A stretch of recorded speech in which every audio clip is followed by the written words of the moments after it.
Ladies and gentlemen, presenting the nerdiest competition ever created by the Language of Bromance team. In this corner, obsessed with Star Wars and anything with swords, Richard! And in this corner, obsessed with the Ninja Turtles and scared of anything from the ocean, Shawn! Brought to you as a Pod Bros exclusive in association with the LOB Army. Tonight's competition is a Language of Bromance draft.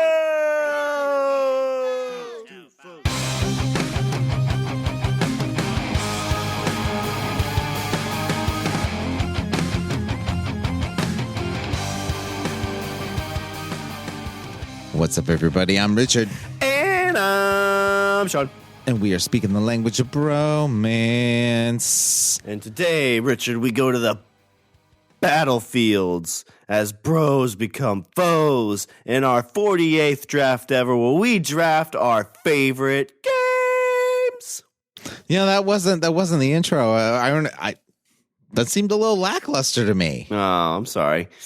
But see, Richard, what we're going to do, so we did this back in the day, and I felt like I was at a disadvantage because it was a video game draft. And I play video games, and I like them, but you are more of the master of video games. What this, Richard, is going to be, these are the games that are played with tabletops, with friends and family, boards, no electronics or very little electronics, maybe some lights and stuff like that. Right. But these are the games that we love to sit down and play like we did back in the caveman times without any electronics. That's why we're doing this. Get ready to hear what it's like to see a grown man pick Candyland 7 times. Richard, so if you don't know what our drafts are, they are 7-round NFL-style drafts where we flip-flop picks back and forth. Whoever has the first pick in the first round is the first pick in the second round. And back in the day, we flipped the penny to see who goes first, and I won.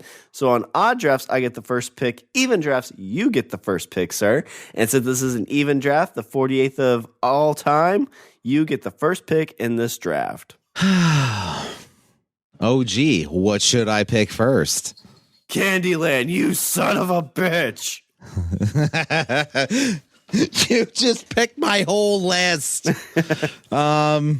Candyland. No, I already picked that one. Oh, well, fine. I'll go to my next choice. Candyland. Already picked it. Oh, well, let me go to my third place. Grumpy Grape. Candyland. Beat that.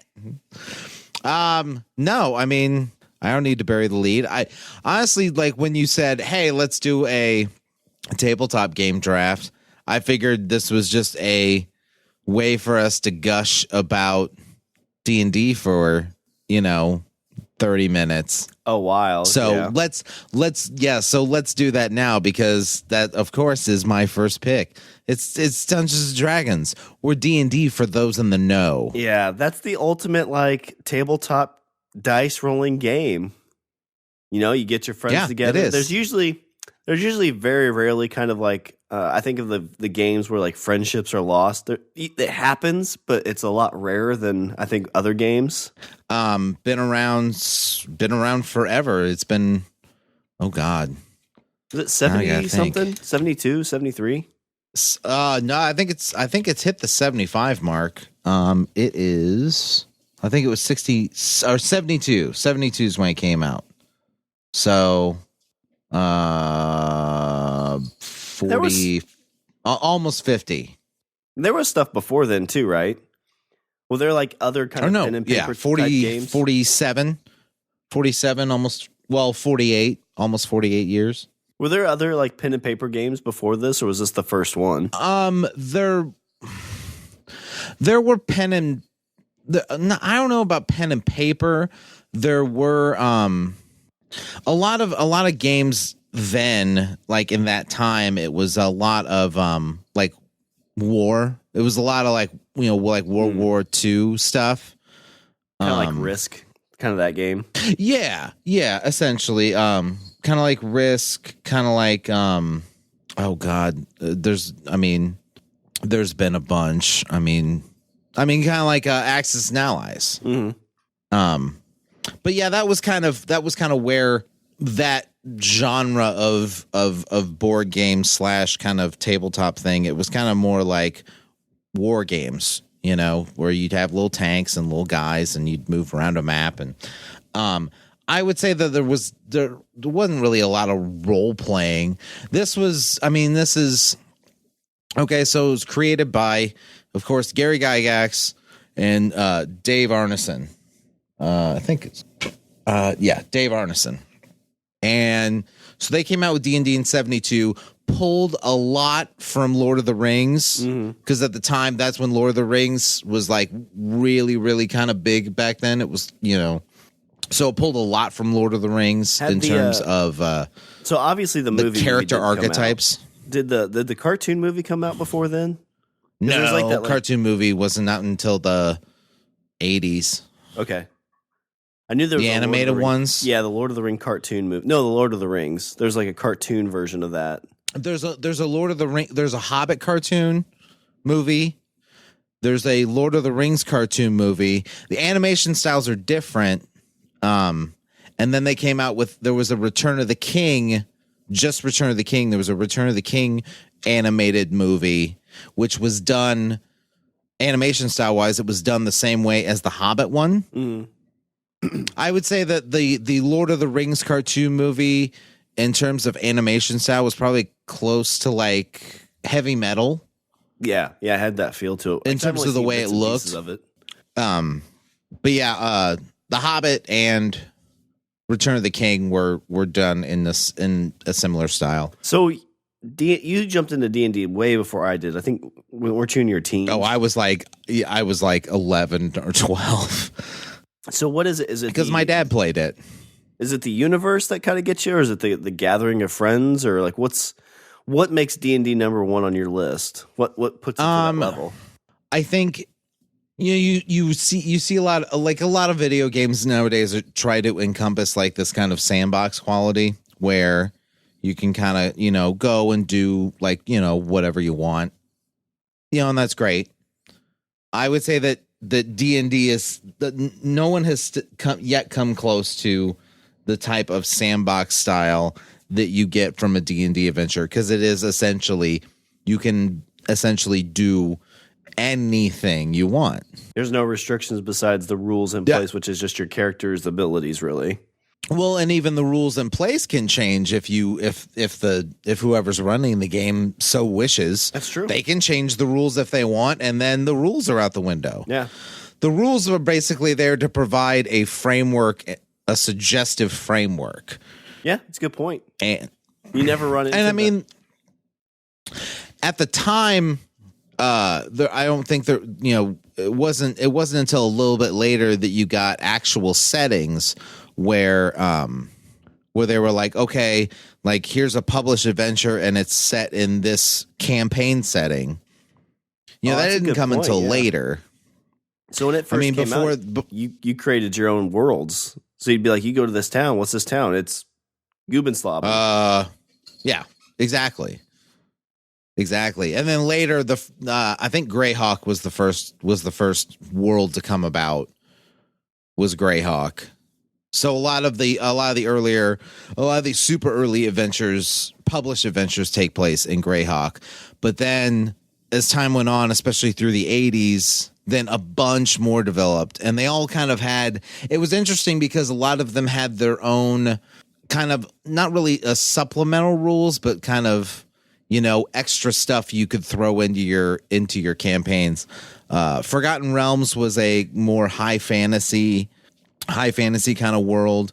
There was Ravenloft, which established this kind of gothic horror, your gothic horror kind of campaign where things were scary and things could fuck you up in terms of, things could make you retch and throw up, or things could make you go insane, shit like that. There was Dark Sun, which was kind of like this dystopian, not future, but kind of like this dystopian world where a lot of your weapons were made out of rock. Oh, that's cool. You had like obsidian blades. They were big on like slaves and coliseums and stuff like that. A lot of times in those campaigns, you started out as like, an escaped slave, like the gladiator type stuff. Yeah. I would say it also was, and this is way before this, introduced the concept of a multiverse, because there was you would connect all these different type of campaign worlds. Like there were ways that these campaign worlds connected. In fact, I think there was even a campaign world called Birthright where, like your name was, depending on what your name was, that would give you different abilities. That's cool. Because you're like, do a campaign like that where because whenever you set your characters up, you're kind of like, oh, I'm this of this of this. You're like, okay. But it'd be cool to, like, if you had to pick randomly, like, some kind of, like, name, and the GM was the only one that knew, like, oh, you picked this name, so you get these things. That'd be kind of neat. Yeah, it was like a legacy thing. I think it was called a Birthright campaign. But I remember they even went into space. There was a campaign setting called Starjammer, which used all the D&D rules, except it was D&D in space, where you had, like elves flew, there's like the elven space fleet and the orc space fleet and shit like that. Did it have lasers and stuff in it? And yeah, they had laser cannons and shit like that. And they actually Starjammer or Starjammer, no, I think it was Spelljammer. Spelljammer kind of connected a lot of things because the different campaign worlds were like planets. And it was weird how you'd be reading a campaign setting about one thing, and there'd be this little paragraph in some book that would say, if you're using the Spelljammer campaign, then there's an outpost, up in high orbit above blah, blah, blah. And you're like, wait, what? So was Starjammer, was it an actual, like a third party, or was it a legit, like, part of the Wizards of the Coast? It was a TS. No, this is before Wizards of the Coast. This is TSR. TSR was the original company that established. Well, I mean, it was these two guys. It was Gary Gygax and Dave that made the initial little box, but eventually they formed a company, TSR. And TSR is the one that came out with all these different campaign settings and stuff like that. Wizards of the Coast eventually bought them later. So Spelljammer came out in '89. That's pretty forward thinking. Yeah. D&D in space. Ravenloft was kind of interesting in the sense that Ravenloft was set kind of like as a pocket dimension, I think is what they refer to it as, or a pocket demiplane. That basically it was hard to get out, but it was, for some reason there's these benevolent powers that would pull people in for whatever reasons unknown. And then you had Planescape. Planescape was another one that said all the, actually Planescape introduced the concept of a multiverse, where you could go through portals and portals would take you to different worlds. It went all over the place. I mean, like, because it was only limited by your imagination. Yeah, I remember the Ravenloft you talked about, because it was kind of cool, because if you did bad things, like your body would. If you did bad things, yeah, you would, yeah. Which, like, you get like infrared, or you get like super awesome night vision, but your eyes would glow red all the time, or something like that. Yeah. So try and explain that when you walk into the bar, and try to explain to someone that you're not an evil. Yeah. No, I got dry eyes, clear eyes. Yeah, we're dry eyes. You show up on a boat, and then they think you're a witch because of your glowing red eyes. Didn't that happen to you guys? Somebody used magic on a boat, and then the crew thought he was a witch, and I mean, we didn't really stop him from throwing him overboard. I love it. Well, your first pick, Richard, it'll kind of tie you into my first round pick a little bit. So I didn't really get into like tabletop gaming with D&D. I got into something else. And recently we got into I didn't know about Spelljammer until we just talked about it, but it's basically like Spelljammer, but kind of updated. And it's Paizo's Starfinder.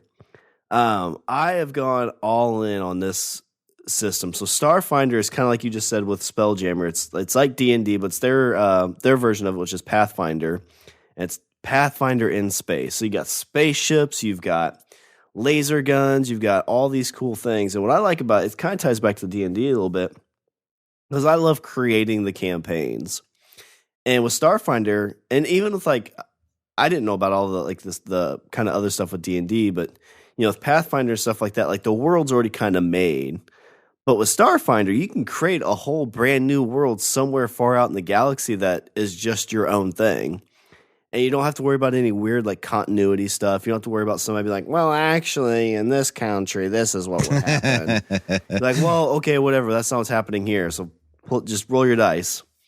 But I like that, like, I love getting on the ground floor of Starfinder too. Like it's only been out for, I think, a year and a half. And so like getting on the ground floor of that, there's this, I'm going to actually get it. I think I'm getting it for Father's Day. Sean Astin's creating this thing called Grimmer Space, which it's a Kickstarter right now that I want to jump in on. And it's basically like Starfinder. It's Starfinder Rules. It's a companion to that, but it's in like a sci-fi horror theme. So it's like comedy horror. Right. It's like aliens type, space horror and all that kind of stuff. So I'm going to get that because that's going to be pretty cool. But I like it. What I like about Starfinder and D&D and just the tabletop game is it's more of the gathering and the way we do it once a month. We all get together. We play for like 12 hours, right? We start at 11, end around 11 or midnight. And it's just this big event for us. We're watching movies, we're talking pop culture, and then the game itself is a supplement to that. And it fulfills a ton of my stuff. It's the creativity of creating a campaign, the camaraderie with friends, the pop culture, getting to watch movies. Like there's just so much that kind of ties into that most board games and things like that don't quite give you. And again, I can't express much more about like just being on the ground floor of that too. Like it's been out for a year and a half. There's I think 12 or 13 of their adventure paths are out. They only have a handful of books out, so it's not one of those things where it's like, oh, it's D&D. It's been out since '72, and you're like, well, there's a lot to catch up on. It can be very kind of tough because if you and I, you're like, hey, I want to play D&D. I'm like, all right, let's do that. You've got so much more knowledge than I do. It could be a little bit of a shock to me when you jump in and be like, oh, okay, we're going to do this in this place. I'm like, well, where's that? What's this? Yeah. But Starfinder. No, I get that. Starfinder and even Pathfinder more for me, I think, than D&D is you get in early so you can kind of grow with everybody else as they learn these worlds and learn all these things and kind of get to know it instead of them having, 20 years of experience.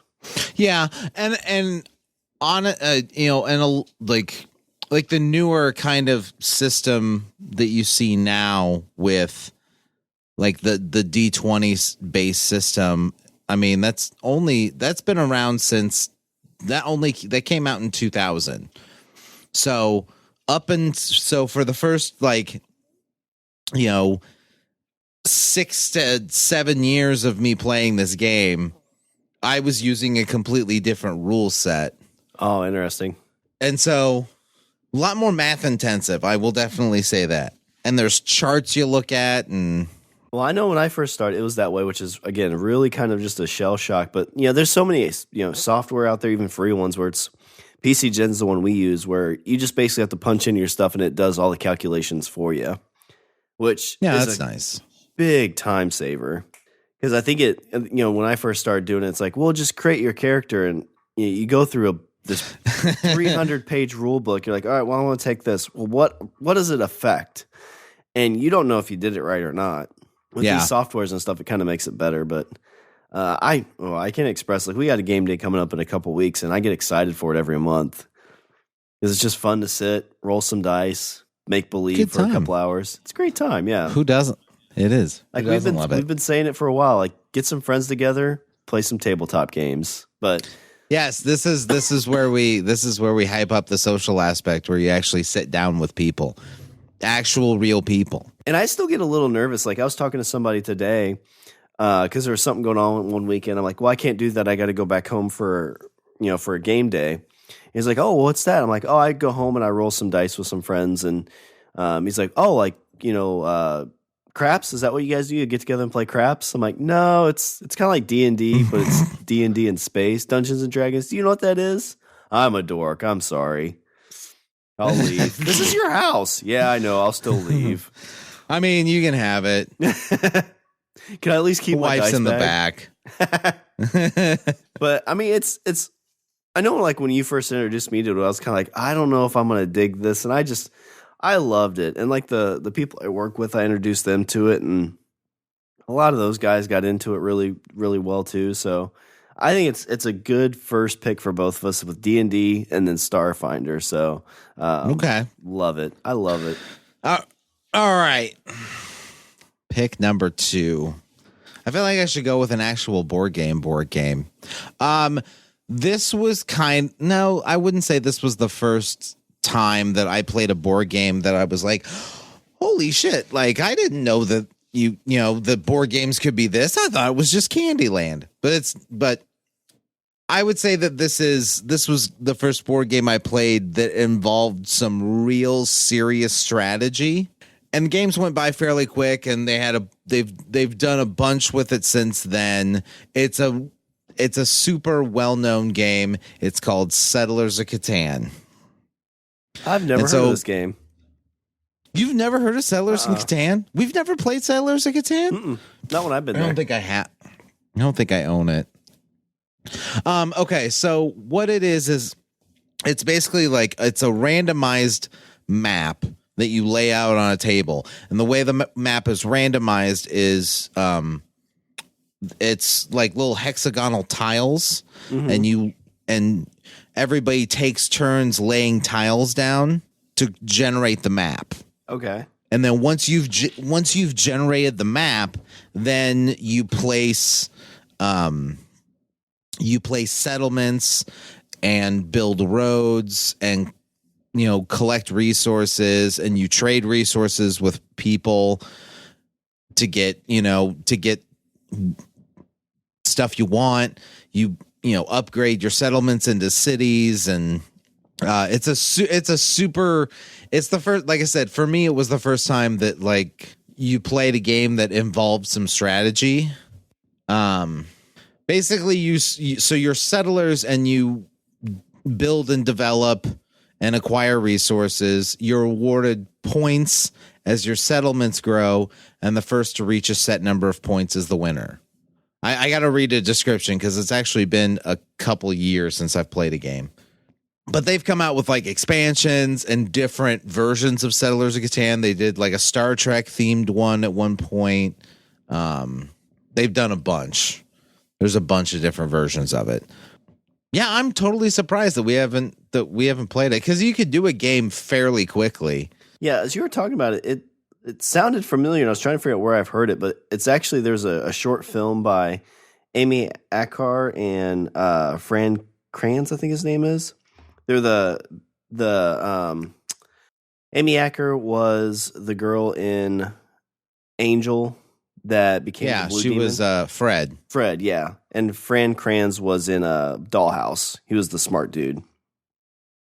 Okay. But they're in a movie called The Lord of Catan, which is about a couple that's playing this like big game of Settlers Catan, I guess.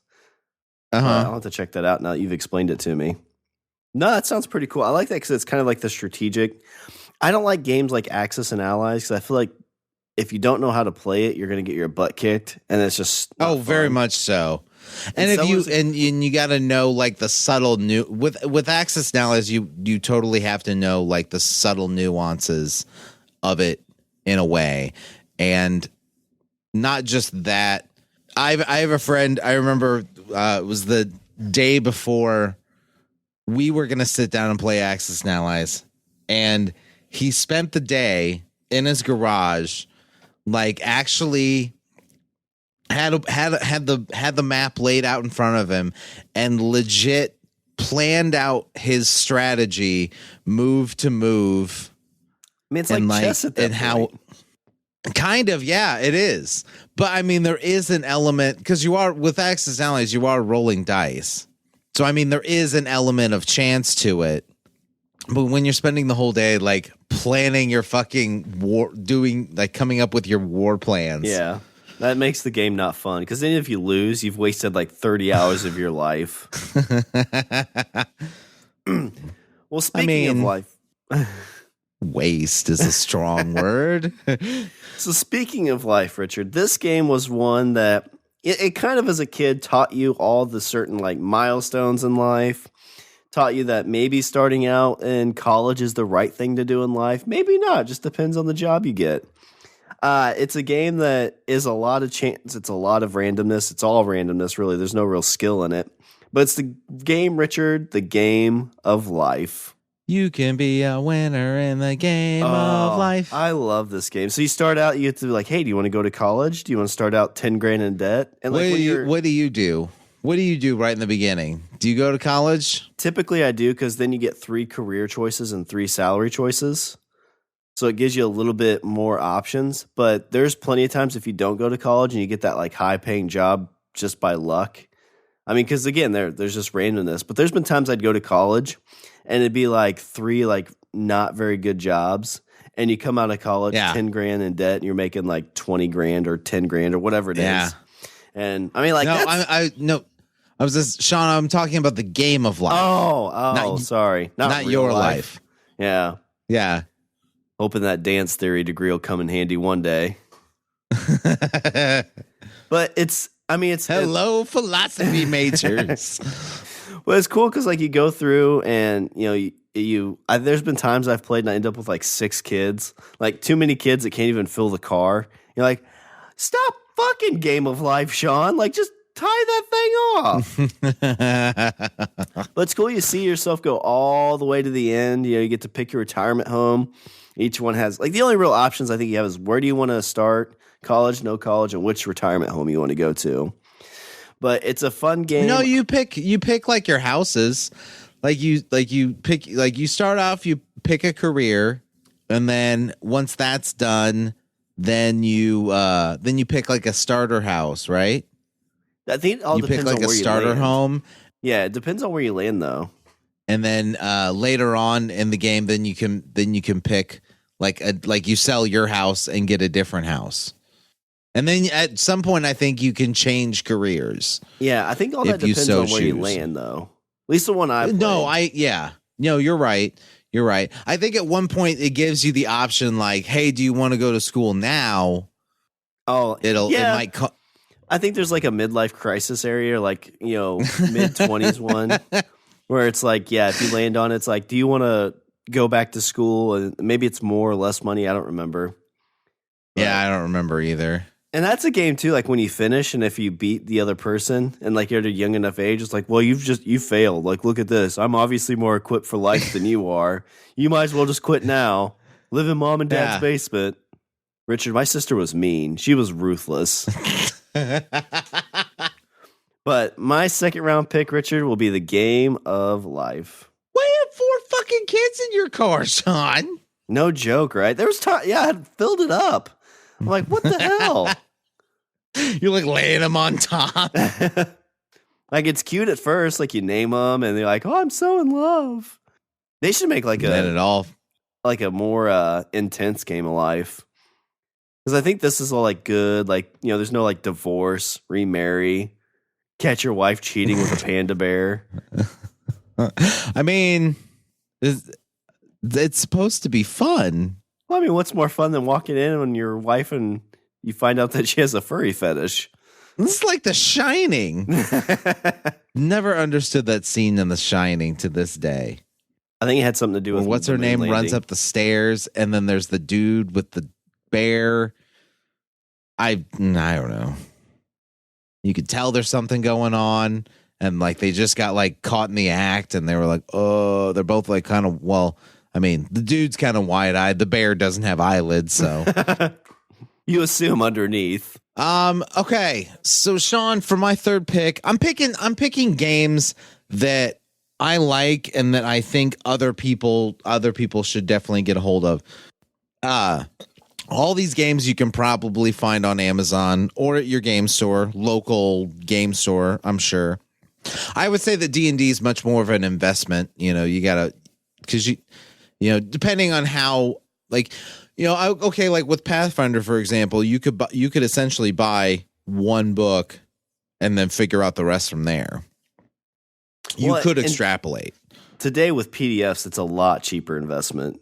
Like it used to be $40-$50 a pop. Now it's like $10. Agreed.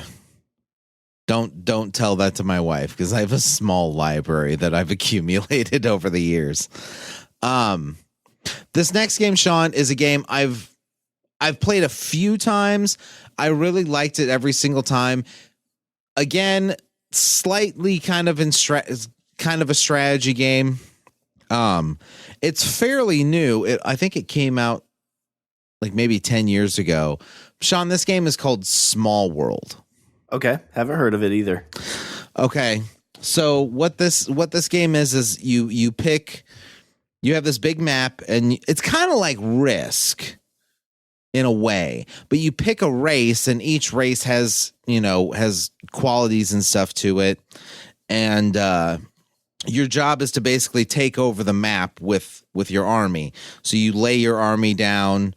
And then your army's kind of like in little cards, or I think it's like little tokens.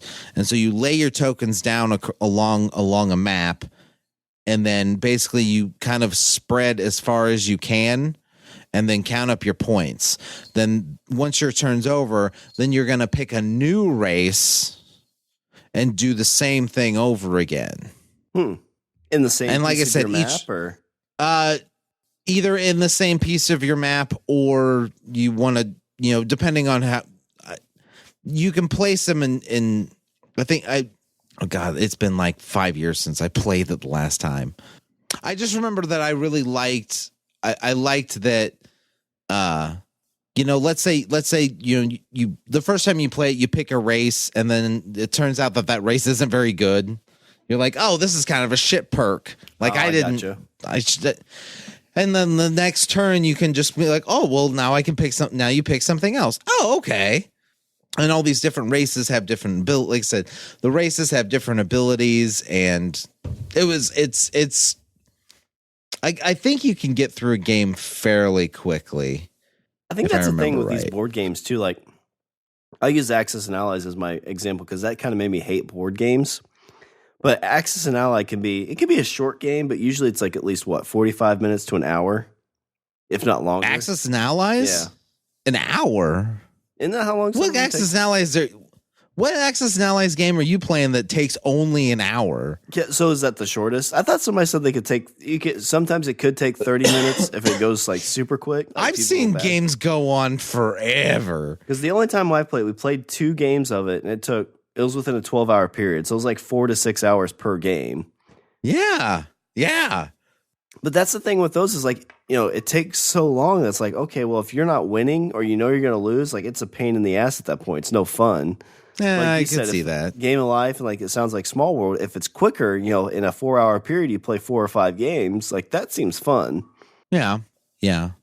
Yeah, I would say that Small World is probably closer to Risk than it would be Axis and Allies.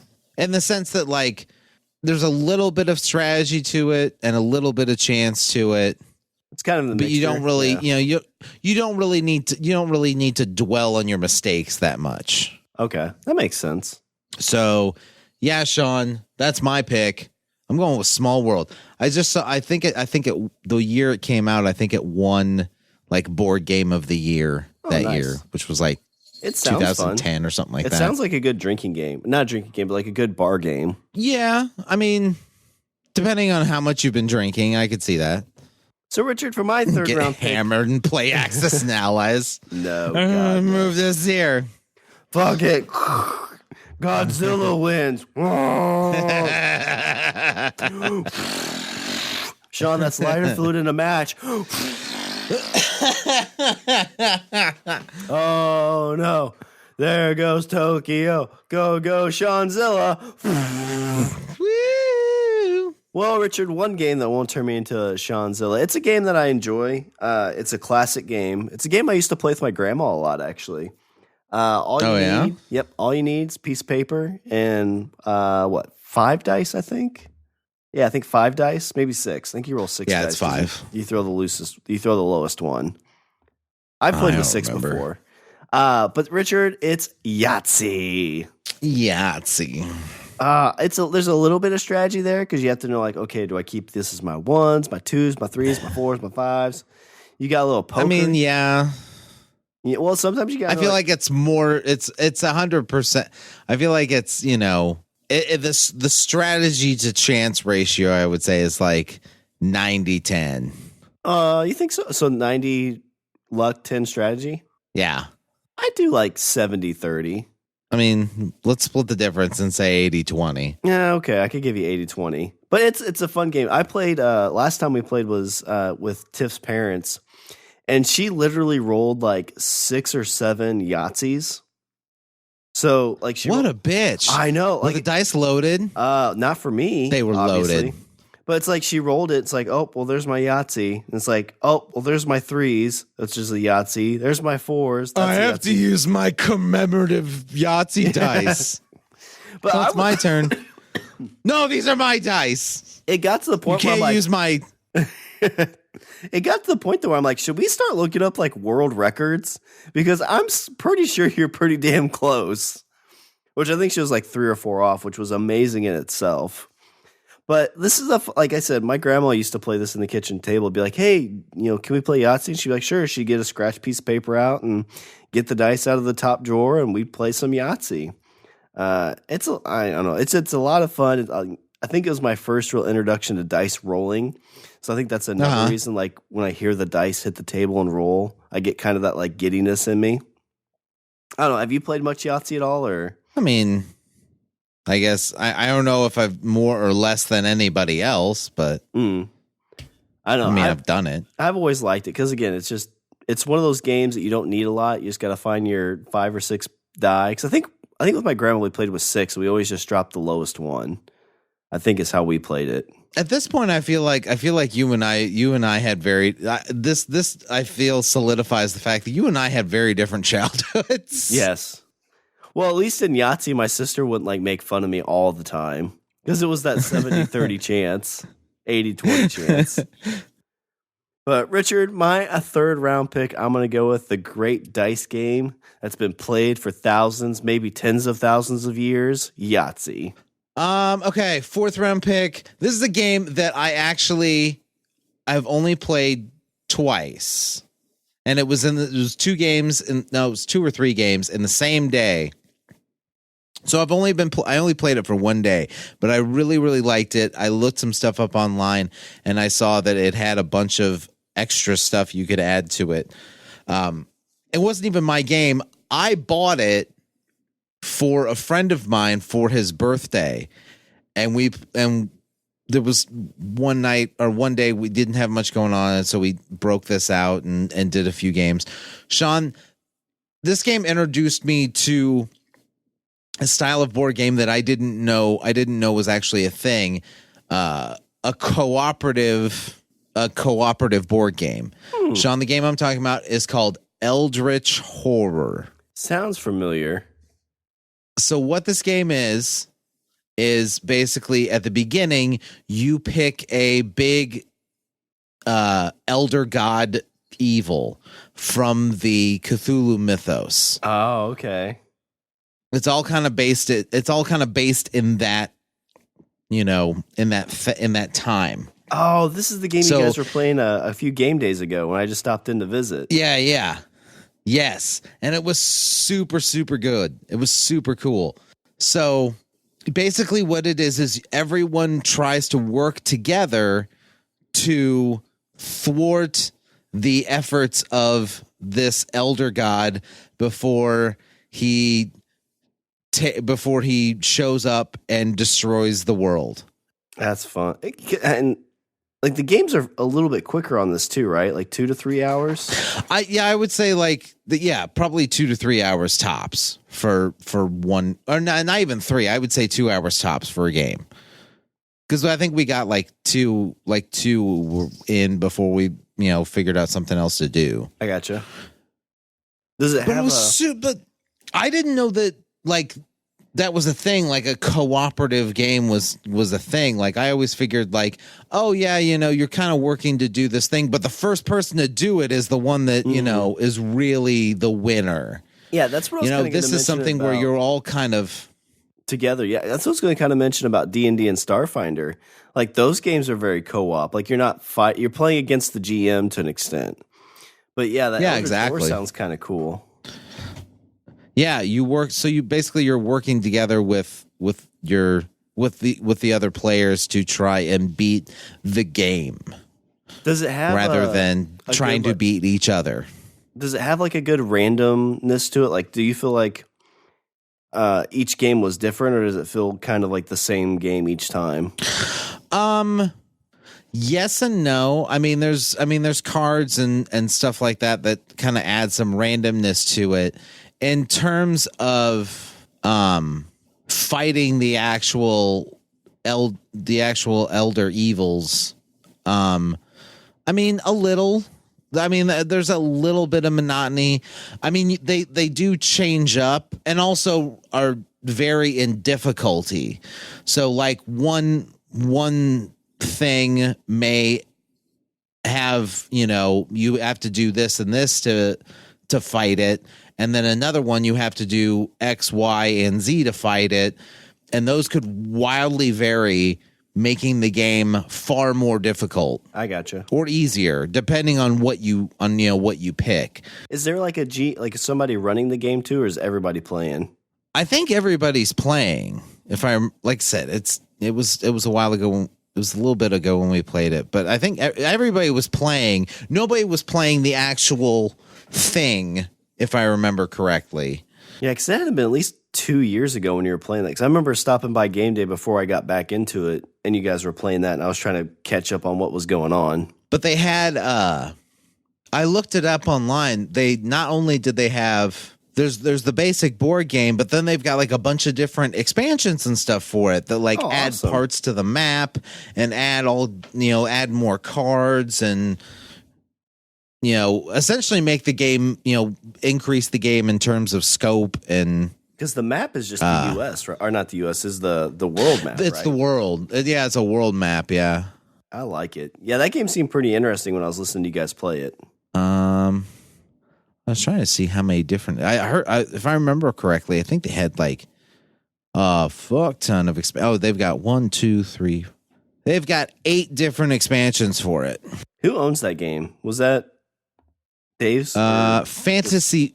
Oh yeah, no, I bought it for him for his birthday, and then we were sitting around, and he was like, "Oh, I could break this out." I was like, "Yeah, why not?" It was super fun. I like it. That's and like I said, it introduced me to the concept of a cooperative game, and I'd love that. I'd like to do it. I'd love to play it again. Well, Richard, for my 4th round pick, like you're bringing all these new games, I'm just going to the classics. I know, but that's okay because basically this is a list of shit you can buy off of Amazon now. That's true. Yeah. The game I love, like I've played it. So I always like this game because it's kind of a fun challenge, and you get people together, especially when you're drinking. It's kind of fun, and it's just simply, I'll just throw it out there. It's Jenga, right? It's the game of the blocks stacked on top of each other. I love me some Jenga. I like playing it in a bar. Oh yeah, when Tiffany and I went to our last trip to Mexico, they had these is like really big Jenga blocks. Yeah. Those are the only ones I've seen in a bar. No, I mean they were like it's like a 2x. It's basically they take a 2x4 and kind of chop it into bits and then stack. Yeah. So like each piece is that's the only kind I've seen. 3 inches by 3 inches probably. So 3 inches wide, 2 inches tall, and like maybe a foot in length. And I loved every time I walked by because I was just in the resort. I'd knock a piece out and drop it, and then just walk away. It was just fun to keep like this continuous game going on. If you're in college and you want to get wild and crazy with your drinking games, I've seen some where people put like almost like truth or dare type things on it. So you could label the pieces T or F or T or D. So if you want to do a dare, you flip the dare out. If you want to do truth, you do truth. Okay. And I can't remember if the rules were if it fell, then you had to do it, or each time you removed it, you had to do it. But either way, it could be whatever you want to do. You could do it as a drinking game where you can number them. So basically what I'm saying is with Jenga, you could make it an extended game where you write things on the pieces for you to do or for you to act or, kind of make it a game inside of a game. Yeah.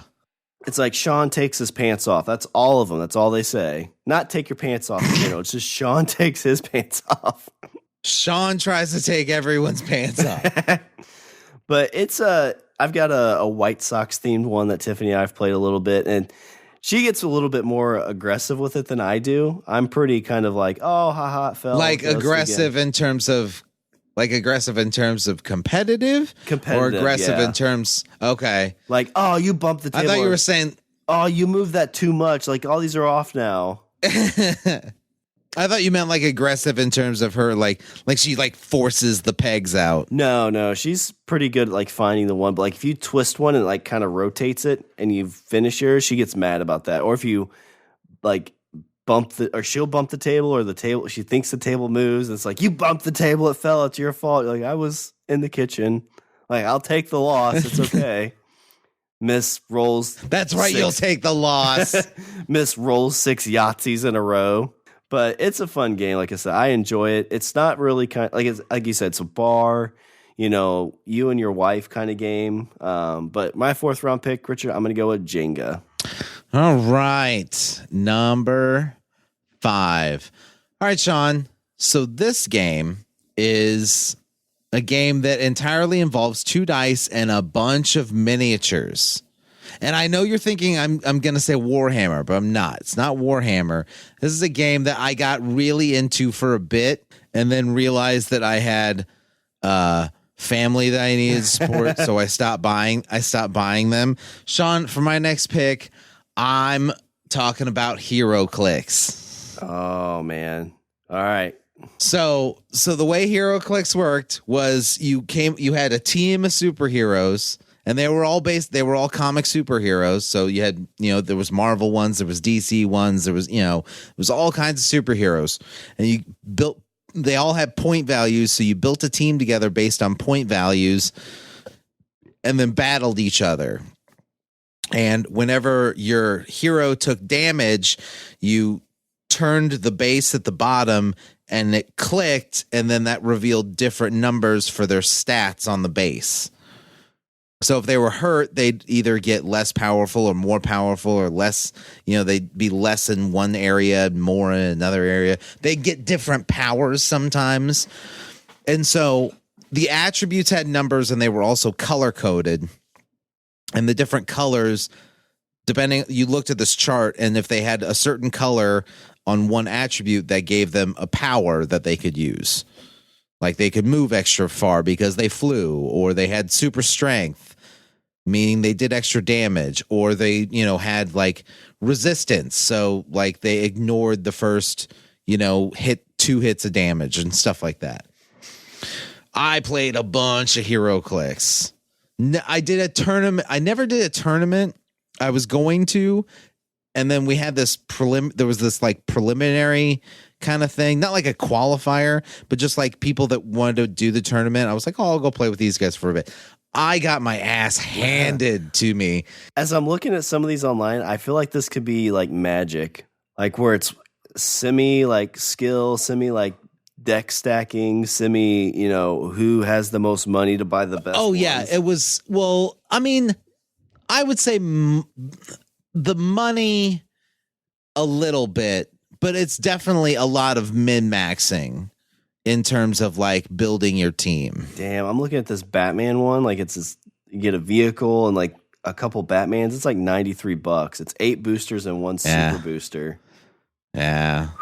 Yeah, they sell the HeroClix in packs like cards. I remember. I know where we game. I mean, a lot of this stuff takes place in game day, but I remember seeing those one time. I think when I first, because we never played HeroClix when I started, so that would have been like 15 years ago. You guys had already been through this like wasteland of money. Because I remember seeing them and be like, "Oh, what's these?" And like the room gets quiet. Everyone's like, "Those are HeroClix." I'm like, "Oh, they're superheroes. This is. Why don't you guys play this?" Well, we kind of still want to be married. Did you make much out of them when you sold them? No. I wasn't really keen on like making money.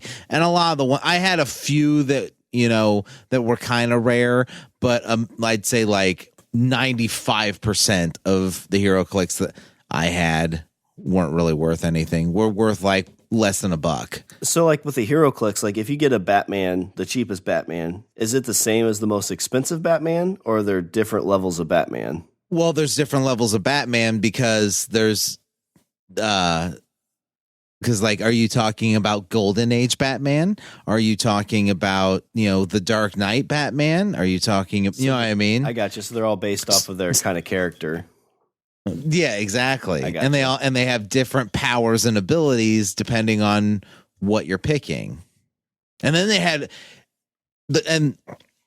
so there was HeroClix, and then they started coming out with like big things. Like there's a Galactus. Ones, yeah. The Galactus one is fucking crazy because that thing is enormous and you're supposed to fight it. Is that kind of the same thing as the tabletop stuff where there's a GM that uses those, or is it more of like a one-on-one kind of thing? I think there was because like with the Galactus thing, I think there was like there were rules just for that kind of encounter, depending on if somebody's playing him or if you just put him in the middle of the map and everybody's fighting him. I gotcha.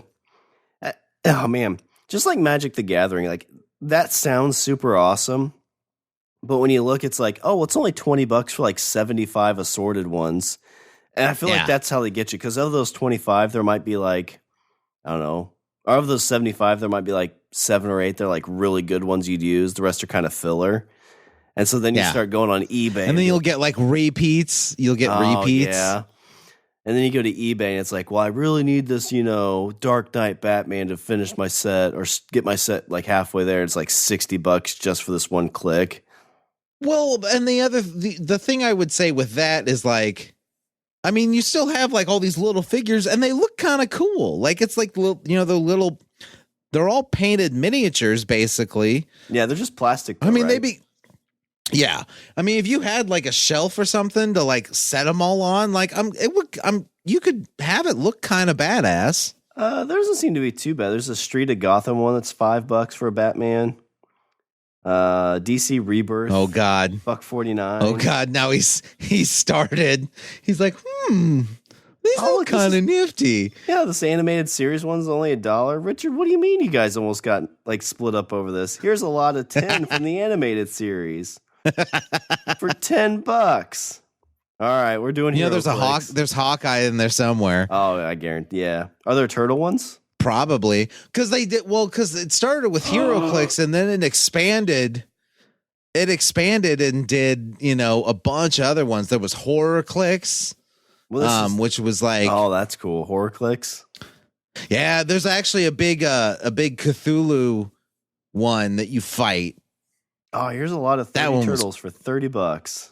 Oh my gosh. This is all they got a bunch of different turtles in there. They got Shredder. Is there a Technodrome? Do you fight the Technodrome? No, but there is a Krang. Damn it. Tiffany, I'm sorry. I'm sorry. No, I think I learned my lesson with Funkos. I got into Funkos for a bit. I got like 15 or 20 of them. And it was like I was buying like 2 or 3 a month. And I'm like, I just spent like $30 on these things that are just sitting in my room. Well, see, this is different, Shawn, because these you'd use because you'd play them. You'd play with them. That's true. I'd be like, all right, son, look at these. Don't touch them, though. They're really expensive. Yeah, and then when you're not playing with them, you put them on your shelves and they look all badass. I have to go into some game shops and look to see if they have any of these. I'm sure they do. All right, Richard. Well, for my 5th round pick, I'm going to get us to where we're not super in debt because I think you can get this game for a few bucks. You mentioned it at the very beginning. I think this was the very first board game I ever played. I've talked about it numerous times, Richard. Oh my and it's God. The game Candyland. This game is all chance unless you cheat like my sister did.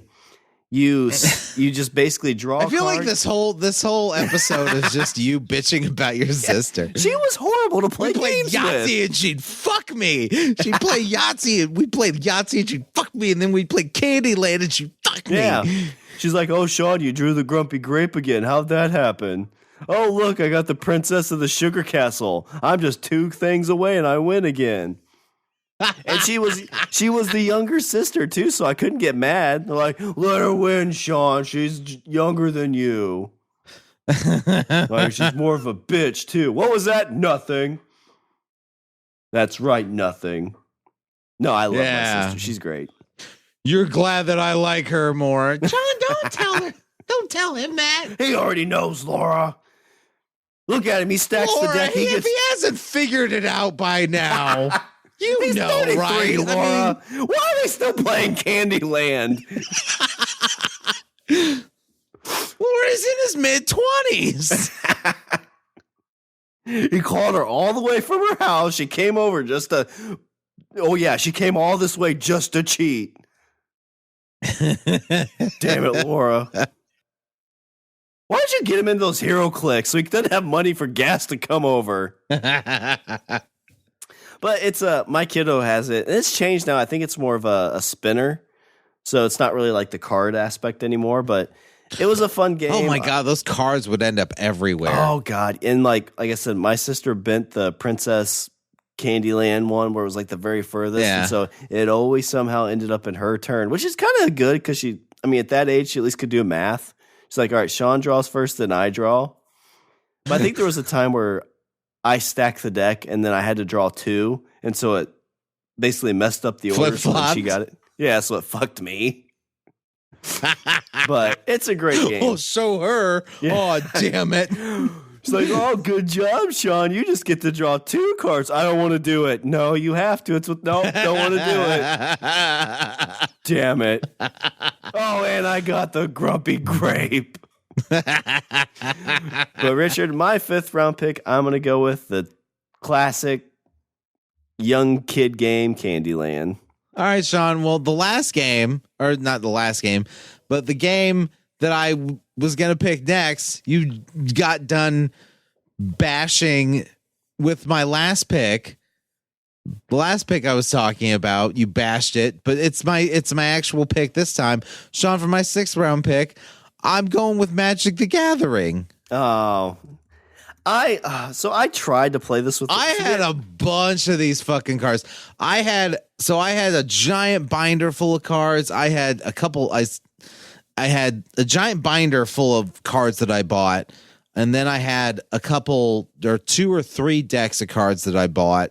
Well, I say bought, but like it wasn't like I bought the deck of cards. Like I pieced together. These are cards that like I've pieced together over buying packs and packs and packs and packs and more packs.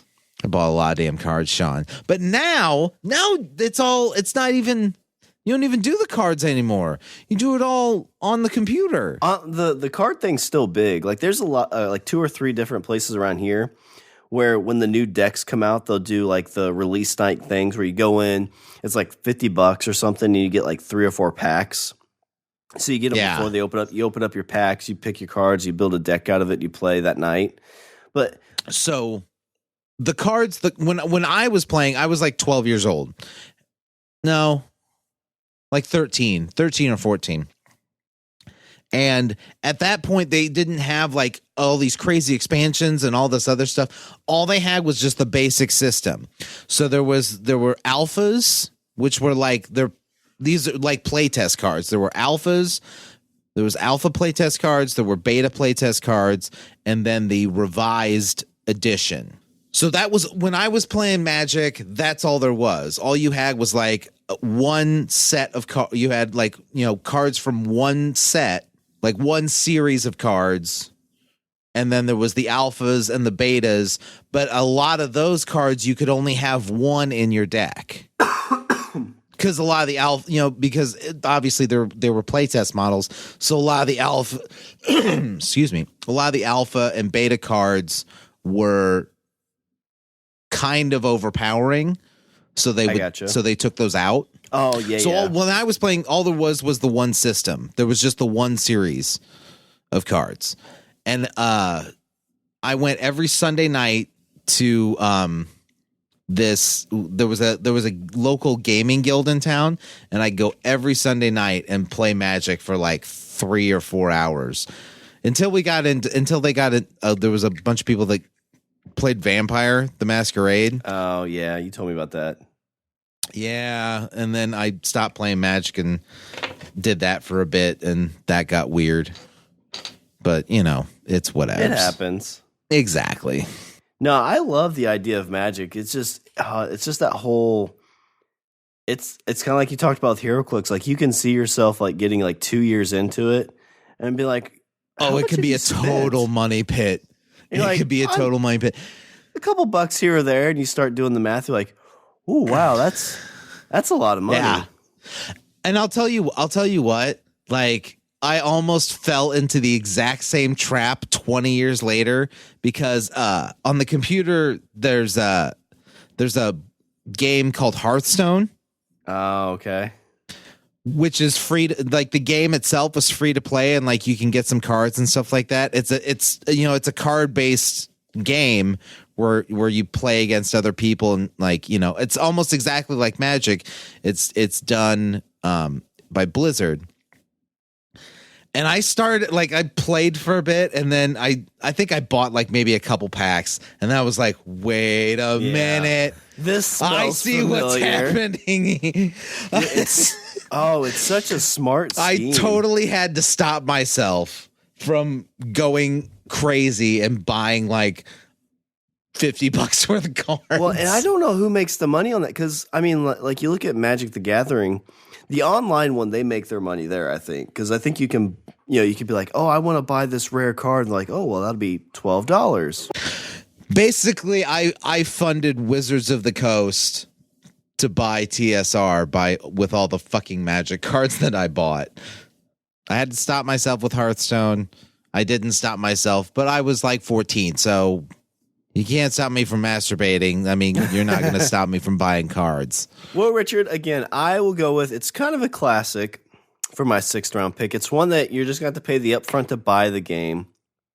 Of like a couple of the games I've picked, these kind of like are like really like, it's like for kids, it's like, hey kids, like prepare for life with these unrealistic games that make life seem fun.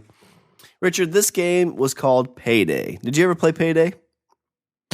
My aunt had a copy of Payday, and I could never get her to play with me. It looked fun, yeah, but I just never played it. But I've seen it. There's a kid I went to school with. He had it, and I think I've only played it the one time with him, and I just love the shit out of it. Basically, you roll dice, and each dice you roll is a number of the days of the month. So you go like, you roll 5, you go from the 1st to the 5th. And wherever the 5th is, that's what you get. So you basically figure out, okay, how long do you want to play? We want to play for 12 months. So that's what you do. And again, it's all chance. There's no strategy to it. At the end of each month, you get your payday, which I don't think you get to pick jobs or anything like the Game of Life. But really, really fun. Like, again, like this says the random chance of it is high because, again, it's all dice rolling. It was made in 75, I guess. But again, it's just this whole idea. That makes sense because I saw it when I was a kid. So, I mean. Yeah, so it's just super random. You could land on the same thing multiple times, but kind of short and sweet for my 6th round pick, but it's just the board game Payday. All right, Shawn. This is my money shot pick. This is another board game. This is a game that is now no longer you can't find it or you can't buy it. You can't go to the store and buy it. Okay. But I loved this game so much when I was a kid. And I'll tell you what, I would actually kill to get a copy of this board game again just for the nostalgia factor. because I loved it so much. This board game helped me introduce people into D&D, because I would say it was very D&D light. But you still like you would traverse a dungeon, you would fight monsters, you would deal with traps, you would deal with secret doors. Shawn, this game is called Hero Quest. Okay, I don't think I've heard of this one either.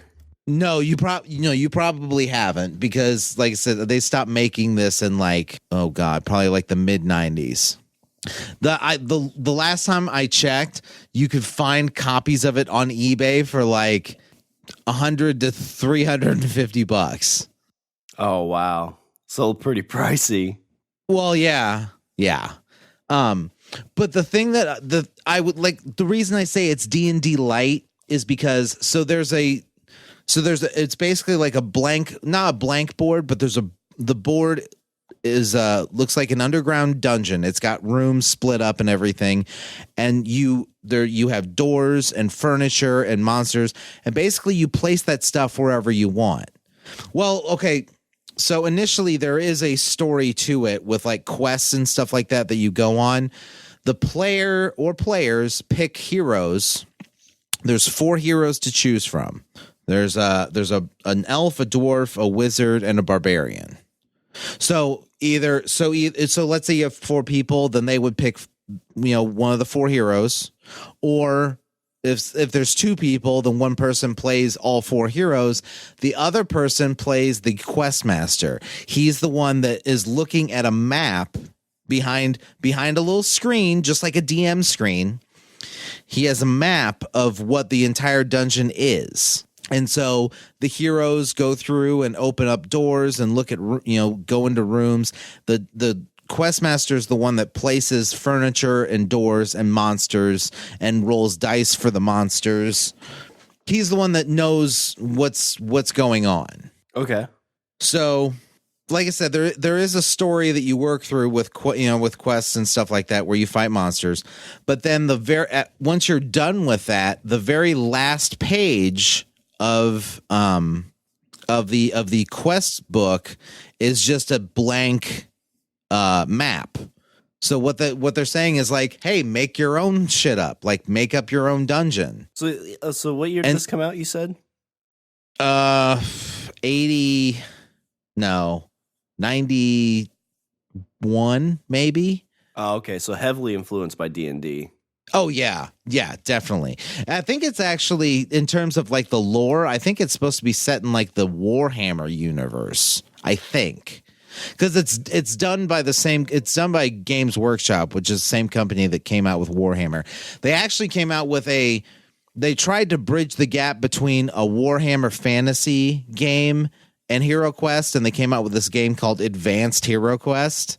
Oh, nice. Where basically it was the same thing. It was just like they threw in some extra rules and stuff like that. I never played Advanced Hero Quest, but I loved the shit out of this fucking Hero Quest system. Because like I said, it was super easy. You could get, if it was definitely a gateway drug. You could totally like if you hook your friends into Hero Quest, you could easily rope them into D&D. Gotcha. So I felt like I should end my draft, because we're on 7, right? Yeah, that's a good money shot pick. Yeah. So I feel like I should end it to close the loop.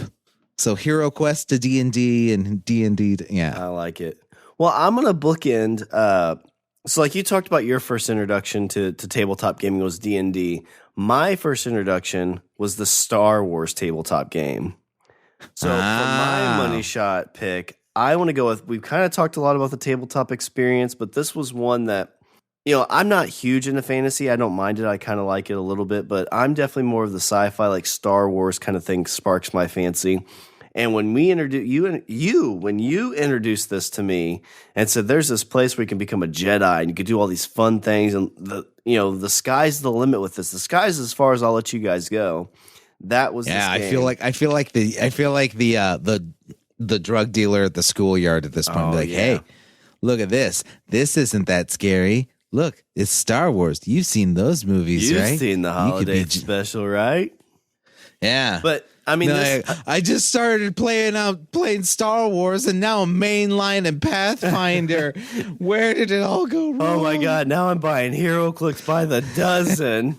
But it ties into why I think I really, really love Starfinders, because my first experience with tabletop gaming was Star Wars, and so it kind of tightens that loop on me. Where Star Wars, you ran a campaign, we got to be a Jedi. I got to take a character and have him go to the dark side. We've said it numerous times. One of my favorite campaigns I've ever played in a tabletop game was the one you ran the very first time I ever started up. So not a whole lot left to really say with it because it ties into all the other tabletop stuff with RPGs. But my 7th round money shot is the Star Wars tabletop game. I love it. I love that. So what are some of your especially and because it talks about me. That's the thing that I love the most. So what were some of your and buts? What did I have? I had, let's see. There was a game called Zombies where you played a survivor and your job was to get and fight through this like horde of zombies to get to the helicopter to get to safety, and you picked up weapons and stuff like that. It was kind of fun. What are some other ones I had? Ticket to Ride. I mean, a lot of people like Ticket to Ride. I had fun. I will say that I liked, all the other games I listed, I liked more, but Ticket to Ride was on there. I did have the Game of Life. It was definitely an and but.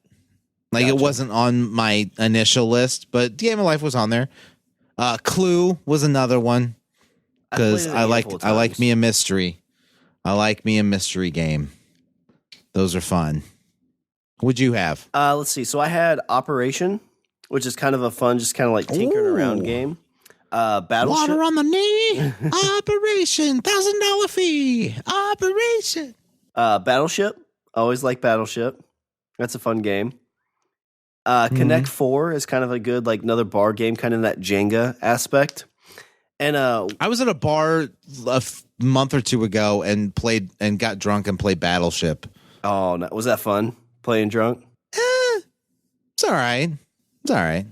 And then last was the game Guess Who, which I don't know if they still make or not, because there was like a SNL skit where they were kind of like, that was a game you can't play now in kind of the more PC world. That's true. They're like, what about your he's not white? Well, let me run through some of these first. So, Richard, for your first pick, you had D&D. Second pick, Settlers of Canton. Third round pick, Small World. Catan. Fourth round pick, Eldritch Horror. Fifth round pick, HeroClix. Sixth round pick, Magic the Gathering. Well, our Money Gathering. True story. And seventh round money shot pick, HeroQuest. And then for me, my first round pick, Starfinder. Second round pick, Game of Life. Third round pick, Yahtzee. Fourth round pick, Jenga. Fifth round pick, Candyland. Sixth round pick, Payday. And seventh round money shot pick, Star Wars Tabletop. If anybody wants to buy me the HeroQuest game system, I just looked it up on Amazon. I found a pristine copy for $796. Oh, that's a steal. You know what? I bet if you walked around enough garage sales, you probably could find one for like $6. Well, I don't know, man, because they were little plastic miniatures. Like they easily fell prey to being broken. Yeah, some young kid chewing on them like they do. Yeah. Well, Richard, as we're closing out this game draft, do you have any Richard's closing thoughts? Games are cool. Games are fun. Get your friends together and do something other than stare at your phones. Oh, yeah. I say bring back family game nights. Tiff and I have talked about that. Oh, yeah. Bit. Like, that's something we should. Definitely. When the kiddo gets just a tiny bit older, I'd love to do that. Like, once a month, go out, buy a brand new, like, weird game. Like, haven't played this. What's this like? Because you know what you can do with it, Richard? You know, if you're like, man, I don't want to spend that $25 on this game. We're only going to play twice. Well, guess what? You play it twice, and then you can donate it. Lots of places will take those. Oh shit! I totally forgot about Munchkin. Munchkin's a really good fun game too. They've got a couple different versions of that out too. I've seen the cards for it. I've never played it, but Munchkin's really fun. Anyway, we need to push that family game night. That's what we need to do.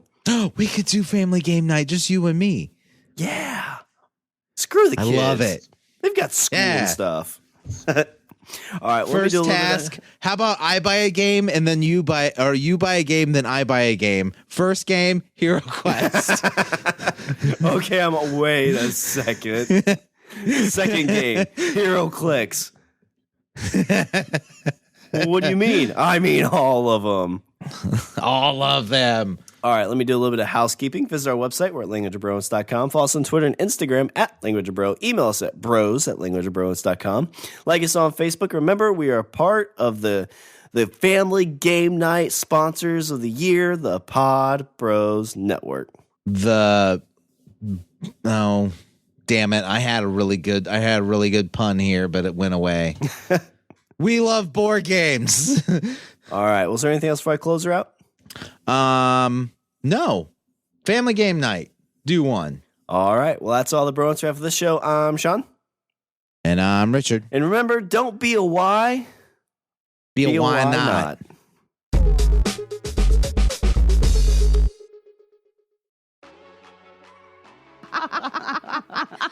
I'm Nicole. And I'm Sarah, and we are the Homance Chronicles. The Homance Chronicles is an adult comedy podcast where we laugh like this all of the time at our real life shit. It's what happens, where we talk about everything from dating disasters to poor choices after drinking entirely way too much. We always drink too much. That's a terrible thing. It leads to awkward encounters. Both sober and drunk, though. True. That's very The true. Twilight Zone is real. It's the ultimate girl talk where we share everything. Even Everything but stuff. Yeah, all the stuff. You can find us anywhere you listen to podcasts. Just search the Homance Chronicles. And if you haven't figured it out, Homance is the girl version of a bromance. So get ready to giggle along. Tell me that you recorded it. Homance out! Recording. Do you do that regularly? No, when I went to open it, it like wanted to come out. Yeah. So then it was all over the head inside of the cap. of the cap. And you had to. So I had to take care of it. And I figured since I'm taking care of it, I might as well do it on camera. That's how I drink soda.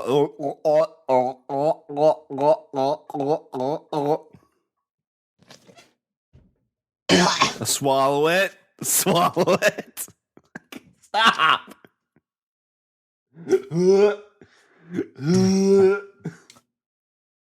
Now you're just being silly. Yeah, now I'm being silly.